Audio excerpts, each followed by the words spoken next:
Welcome on into Sports Night. I'm Grace Choi. And I'm Will Greer. Thanks so much for joining us tonight. Indiana has made the NCAA tournament 39 times. Northwestern is still waiting for its first invite to the postseason party. Indiana has 22 Big Ten championships. Northwestern has 2. Indiana has 5 national championships. You know where this is going. Point being, the Wildcats haven't been favored over the Hoosiers too many times in these teams' 164-game history. That was the case Sunday night at Welsh Ryan, but could the Cats come through?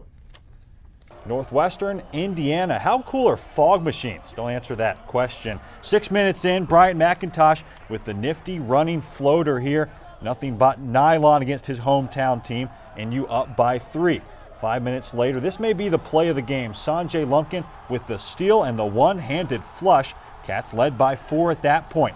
We wouldn't be doing our journalistic duty here on Sports Night if we didn't show both sides of the story. Thomas Bryant with a slam here, but late in the first half, Cats starting to pull away. BMAC lobs to Lindsey for the lay-in. Good guys led by 12 at halftime. On to the second half. Check out the jump stop and jumper from Vic Law. Northwestern laying it on their friends from Bloomington. And later, take back what I said about the play of the game earlier in the highlight. Here it is, boys and girls. Lumpkin owns Bryant, and he owes Bryant an apologetic Kit Kat bar or something for that one. Cats up 15. And then what's good? Cake without extra icing. Lindsey with the drive and tough finish. Cats win their 6th straight, and our Max Goodman was there. And now some off-the-court basketball news. Northwestern and the NCAA filed separate motions Tuesday asking a federal judge to dismiss a lawsuit filed by former Northwestern basketball player Johnny Vassar. Vassar filed a class action lawsuit against Northwestern in November. In it, he alleged that NCAA transfer rules intimidated him out of transferring to another school. He also alleged that Northwestern put him through a, quote, campaign of harassment, pressure, and deception to try and force him to give up his scholarship. There is no timetable currently for when the motions will be heard. A wise man once said, losing to the worst team in your conference at home usually doesn't bode well for NCAA tournament aspirations. Coincidentally, NU women's basketball welcomed in the lowly last-place Wisconsin Badgers, who have yet to win a conference game on Wednesday night in a sneaky must-win early February contest. Good seats still available Wednesday night at Welsh Ryan. Very early on, off a Roychelle marble miss, Nia Coffey rebounds and dribbles past not 1, not 2, but 3 Wisconsin Badgers en route to a lay-in. Wildcats on the board first. Later in the first quarter, some good old-fashioned try-captain cooking.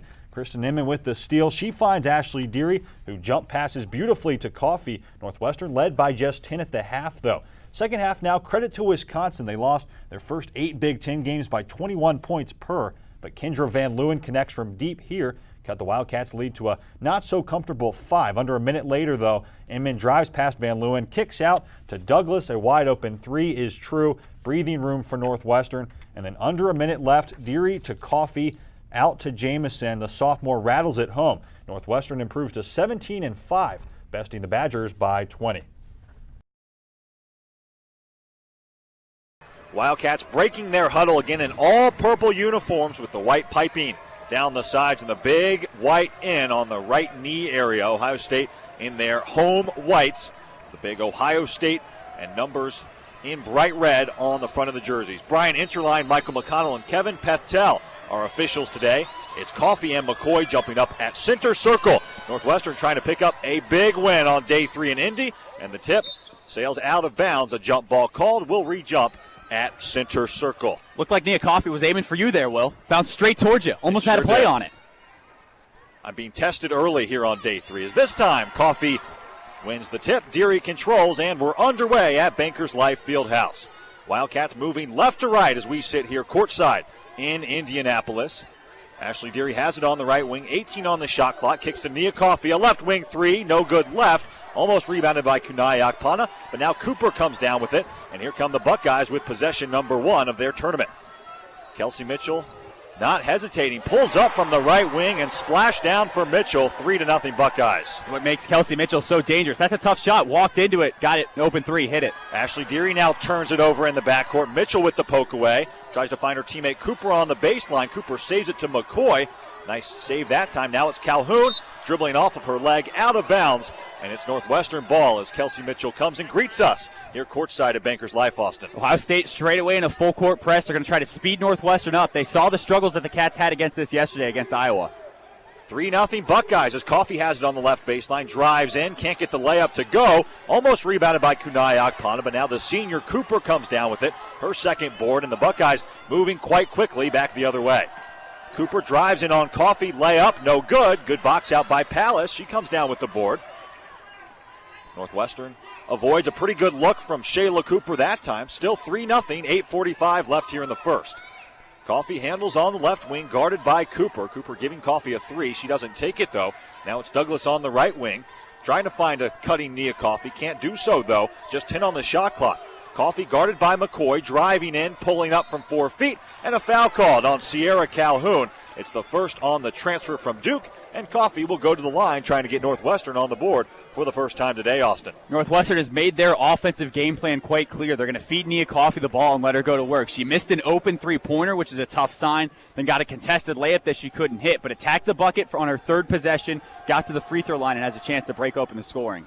Nia Coffee's first free throw does not break open the scoring for Northwestern. The 72% free throw shooting senior out of Minneapolis, who had 34 yesterday, a season high for Coffee, gets the second free throw, nothing but net, and Northwestern on the board, down 3-1. Kelsey Mitchell back the other way quickly. Now it's Kiera Lewis driving in, passing it away. She had nowhere to go, stolen away by Inman.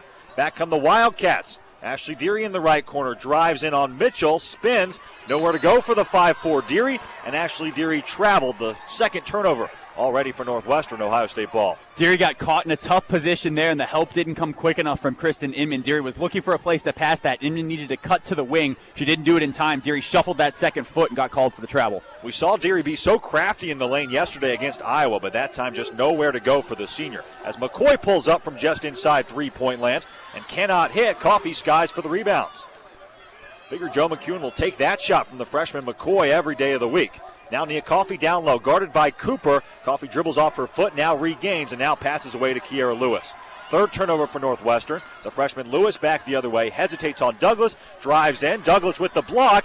Kunai Akpana saves it to Lauren Douglas, and here come the Wildcats. A 3-on-2 break. Douglas to Inman, the layup, no good, short. Rebounded by McCoy. 3-1 Ohio State. Northwestern still without a field goal 2.5 minutes into this basketball game. As Sierra Calhoun, the transfer from Duke, drives in. Good help defense by Kunai Akpana. Now Calhoun rises from three. Her shot no good. Rebound corralled by Ashley Deary. Wildcats back the other way. Deary all the way to the basket. Can't get the layup to go. Rebounded by McCoy. Some good looks for Northwestern, but the ball just not going in the basket as Kelsey Mitchell with her patented pull-up jumper, no good. It bounces harmlessly out of bounds and will be Northwestern basketball on the sideline. So far defensively, Northwestern doing what they have to do in this ball game, forcing Ohio State into some tough looks. The Buckeyes aren't hitting so far, just 1 of 6. The problem is on the other end, Northwestern just 0 of 4 from the field. They've gotten some good looks. A layup got short arm. Nia Coffey's getting to the bucket. I like what Shayla Cooper's doing defensively against Coffee. That's going to be a difficult matchup for Coffee this afternoon. Calhoun and Lewis out. Asia Dawson, Lene Harper in as Northwestern inbounds against this full-court Ohio State pressure. Nia Coffee one-on-one with McCoy, passes out to Douglas. A right wing three, no good, short. Rebounded by Lene Harper.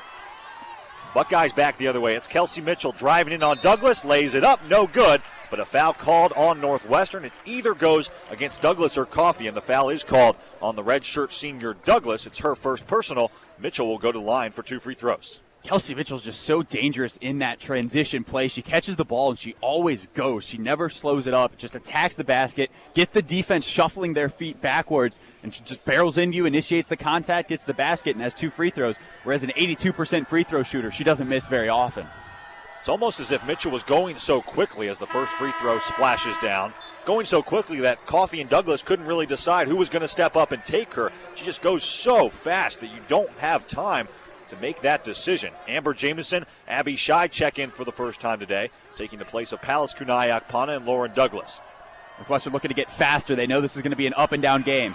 4-1 Buckeyes make it 5-1. Mitchell nothing but net on both free throws. 6:44 here in the first. More full court pressure from Ohio State. Ashley Deary breaks that pressure, and she's over now, pulls it back out to set up the offense with 20 on the shot clock. Mitchell guarding Deary. Junior on senior as the Cats passing it around. It's Amber Jamison in the post, finds Scheid on the right baseline. Her layup goes. There's the first field goal for Northwestern. The 4-point lead cut in half. It's 5-3. Back in Murfreesboro on this Friday afternoon, February 24th for Northwestern baseball against Middle Tennessee State. I'm Will Greer. Thanks again so much for joining us and getting your weekend started on a good note here in Murfreesboro. Let's get into the Middle Tennessee home team starting 9 now. And Middle Tennessee's lineup goes like this. Riley Delgado, the senior shortstop, will bat first. Devin Kahn, the redshirt freshman right fielder, bats second. Austin Dennis, the sophomore center fielder, bats third. Aaron Alker, the redshirt junior designated hitter, bats fourth. Drew Huff, the sophomore third baseman, bats fifth. Caleb King, the senior first baseman, bats sixth. Blake Benefield, the sophomore left fielder, bats seventh. Chaz Vesser, the senior catcher, bats eighth. And Kevin Sullivan, the junior second baseman, bats ninth for the Blue Raiders. For Northwestern, Joe Schindler, the opening night starter a weekend ago in the desert, will pitch again for Northwestern. He's 0-1, a 3.38 ERA. 5 1/3 innings pitched, just 5 hits given up by Schindler. 2 runs, both were earned last Friday against the Sun Devils. Schindler, the senior, looking in to his catcher Pachorik, and now delivers the first pitch fastball taken a bit outside by Riley Delgado. It's 1-0. Delgado, the most noteworthy Blue Raider in the starting 9 today. It makes sense, I guess, that he's batting leadoff as the 1-0 fastball tails inside. Almost clipped Delgado, but it's just a ball, 2-0. Delgado, a senior shortstop from Miami. He transferred from Columbia State Community College a couple seasons ago, which is real near Murfreesboro, just about 20 miles away, as the 2-0 taken a bit high. A late call from our umpire, and it was a strike, in fact. The scoreboard here at Reese Smith Jr. Field a little bit off. Not blaming that in any way, though. That was my bad that time. It's 2-1 on Delgado as the 2-1. Grounded right back to Schindler. He gets his glove on it, knocks it down, and now throws over to Hoffner at first for the first out of this bottom half of the first. So after falling behind 2-0, Schindler steals an out that time, getting Delgado to ground out, and it brings up Devin Kahn, the redshirt freshman right fielder. Fascinating that Schindler got that out 2-0, and he got it via a ground ball from Middle Tennessee's best hitter, Riley Delgado. And the reason why that's fascinating is I was talking to Joe a couple days ago at practice as the first pitch into Kahn swung on and missed, strike one. And he said the biggest improvement from last season to this is his cutter, something he discovered while just playing catch with Matt Hoffner about a year and a half ago. Hoffner was throwing a cutter kind of just jokingly, not actually pitching, just long toss out in the outfield as the 0-1 foul back to the screen. It's 0-2. Schindler said to Hoffner, "How do you throw that? How do you grip it?" Hoffner showed him, and now Schindler, after about a year and a half, has almost perfected that cutter. Says he uses it to steal an out when he's behind in the count, just like he was that time to Delgado. The 0-2 breaking pitch breaks a little bit too far outside. It's 1-2 on Devin Kahn. Schindler said that was a big reason for his success a weekend ago. Fell behind 2-0 quite a bit, he said, against Arizona State. But again, stolen out with that 2-0 cutter. Got hitters to just ground it back harmlessly to him. The 1-2 grounded harmlessly to the left side. It's charged by Connor Lind, and Lind throws a bit too high, bringing Matt Hoffner off the first base bag. We'll see how it's scored. It should be an error on Connor Lind, allowing Kahn to reach, but it looks like the home scoring here at Reese Smith Jr. Field is allowing Devin Kahn to reach via a single. Questionable scoring that time, but Kahn does have the first hit of the ball game for Middle Tennessee, and it brings up Austin Dennis. Lind, who was so consistent last season at third base with a pretty rare error that time. He charged it, had plenty of time, it looked like, to throw out the speedy Kahn, but Hoffner did come off the bag. And Austin Dennis in the right-handed hitter's batter's box. The center fielder awaits the first pitch from Schindler. It's a fastball a little bit too high, and it's 1-0. Brad Giroux, the senior outfielder, would usually be starting at center field. In fact, he started all 55 games last season and center for Jim McGuire. But as I mentioned in the pregame show, Giroux injured his hand last week and will be out for 4 to 6 weeks. So Austin Dennis, the sophomore, starting today in center for the senior Giroux, and probably starting in center for some time. A throw over, and Kahn back in safely without a slide. That last play has now been changed to an error on Connor Lind. So just as I was critiquing the home scoring here at Reese Smith Jr. Field, they get their issues figured out. Kahn reached on the error by Lind as Dennis awaiting the first pitch still from Schindler. The leg kick and the swing and a miss from Austin Dennis. A changeup that time. It's 0-1. Dennis on the season, the hottest Blue Raider so far. He's 6 for 17 at the plate, 3 doubles, 3 runs batted in. The sophomore from Rockledge, Florida, 5'11", 170 pounds. Started all 55 Blue Raider games last season as Schindler steps off and just stares Devin Kahn back to the first base bag. Austin Dennis, a .290 average last season. That was third best on the team after Delgado and Giroux. Schindler kicks and delivers the 0-1. It's a breaking pitch that Dennis is way out in front of. He lines it very sharply down the left field line, but it's just a foul ball, and it's 0-2. Also of note for Austin Dennis, 29 runs batted in last year. That was the second most on this Blue Raider squad. 7 stolen bases also led the team. Jim McGuire doesn't like to run a whole lot. Only 24 stolen bases in all 55 games last season. Kahn, perhaps though a stolen base threat over at first. He has a pretty sizable lead as Schindler throws over once again to check on Devin Kahn. The redshirt freshman back in safely, and now Schindler will stare into Nick Pachorek and get the 0-2 sign. It's early here in Murfreesboro. No score. Runner on first. 1 out in the bottom half of the first. Schindler stares in out of the stretch, holds the ball near his hat, now delivers the 0-2. And a late swing from Austin Dennis. He just gets enough to foul it down the first base line and keep himself alive in his first at-bat of this ballgame.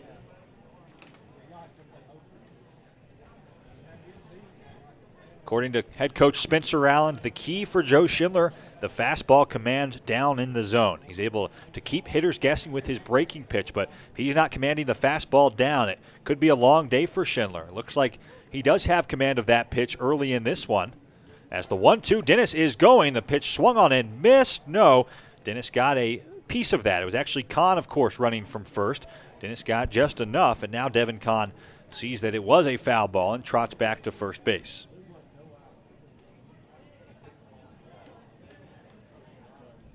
We'll see what Joe Schindler comes with here. It's been a steady diet of fastballs for Austin Dennis. The sophomore 3-hitter. A threat at the top of the lineup. This Middle Tennessee lineup, very good 1 through 5, but after that it does kind of tail off a bit. Perhaps why they're only picked to finish 10th out of 12 in Conference USA this season. As Schindler throws over, Kahn this time back without a dive. And the count remains 1-2 on Austin Dennis.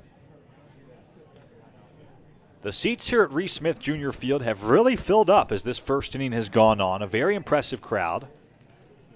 Guess there's not a lot else to do on a beautiful Friday afternoon in Murfreesboro. The 1-2 swung on and lined into center field. Schieber is over. He cannot get to it and now bobbles it. Kahn takes a wide turn at second, but now heads back to second base.